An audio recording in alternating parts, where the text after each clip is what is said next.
Brittany. It gave him a chance to assess Norman tactics and prove his own worth as a warrior. The Normans were actually very impressed by Harold. William's force was crossing the river Couesnon, which flows into the Sea of Mont Saint-Michel on the borders of Normandy and Brittany. And suddenly, Harold noticed that some of the knights were sinking in the quicksand, and quick as a flash, he wrapped his arms round the chest of one of them, yanked him to safety, then went back in and rescued a second one.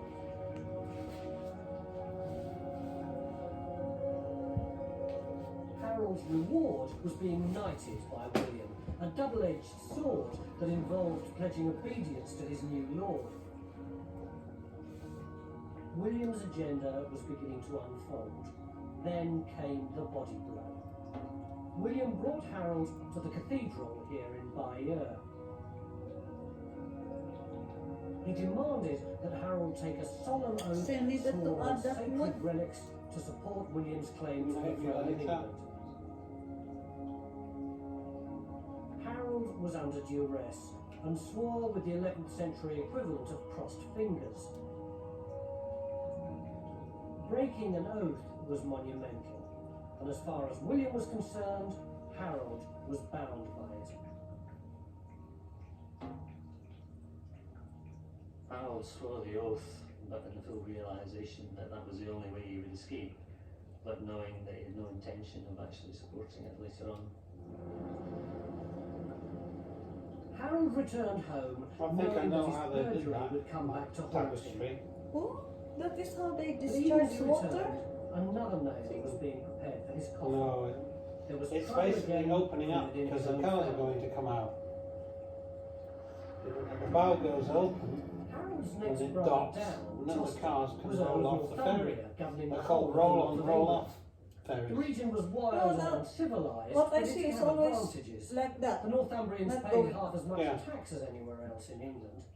Then I've been on Tostig loads made of the those. fatal error of trying to put this right with a tax hike. Harold and his brother I've would have also known been Lady on a Godiva. hovercraft.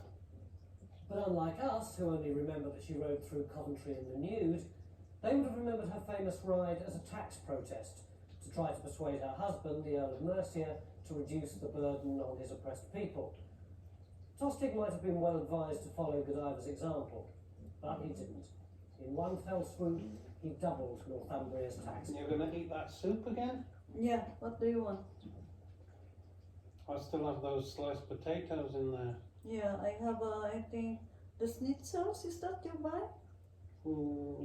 Als dat zo is, ja, ik vind prima. England.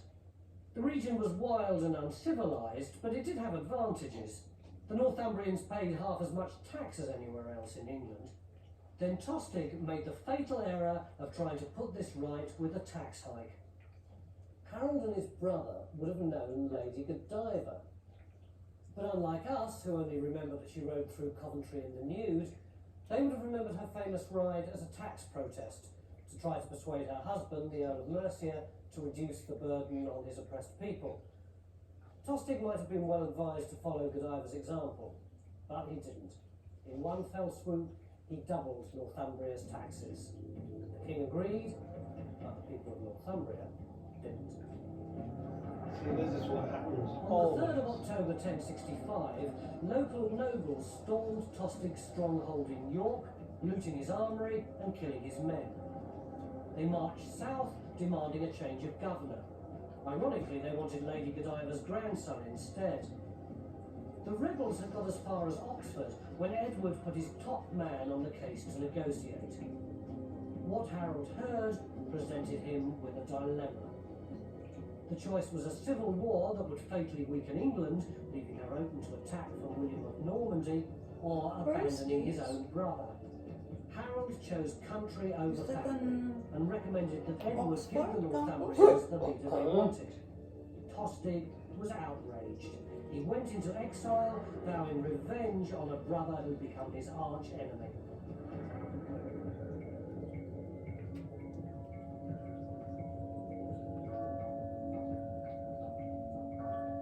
King Edward never saw the consecration of Westminster Abbey. The nobility who'd gathered for the grand opening were to witness a far more important drama. Edward had fallen sick on Christmas Day. He swiftly deteriorated and died on the 4th of January. On his deathbed, he altered the succession in favour of Harold. The existing heir was too young, easy meat for William of Normandy. The English nobles were on hand to approve the dying king's wish. On the 6th of January, the new abbey witnessed two events: Edward's funeral and the enthronement of King Harold of England. Harold Godwinson was the only man whom you could elect as king in the New Rhineland in England in 1066. Long before Edward died, they were expecting an invasion from Norway, a possible invasion from Denmark, and certainly an invasion from Normandy as soon as the old king died. By the time news of Edward's death reached the continent, Harold's accession was a fait accompli. William didn't take it well. He was out in the woods hunting when a messenger brought him news that Harold, his sworn man, had taken the crown for his own. They say he went straight home without a word and sat for hours with his head buried in his cloak.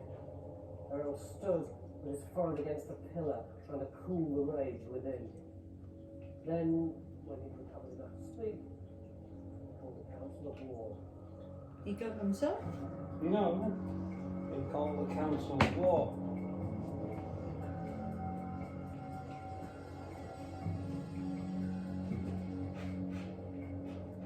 This is Dives-sur-Mer on the Arthur River Dives in Normandy. And here, 950 years ago, William started to build an immense fleet. Normandy is a several city? warships and transports in order No, to it's invade like a England. province.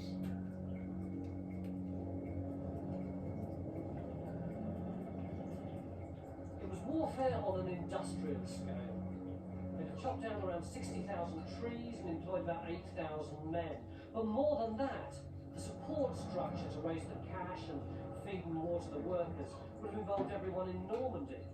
When William awoke from his rage, no one was left untouched. The church at Dives has a list of all the nobles who sailed with William, but initially he had trouble recruiting. Many thought a campaign against the powerful English was suicide. What swayed them was religion. William managed to persuade the Pope that his invasion was a crusade against an English king who broke oaths and an archbishop who hadn't been properly appointed by the church. The Pope gave his blessing and allowed William to wear one of the turgid relics into battle. The doubters fell into line.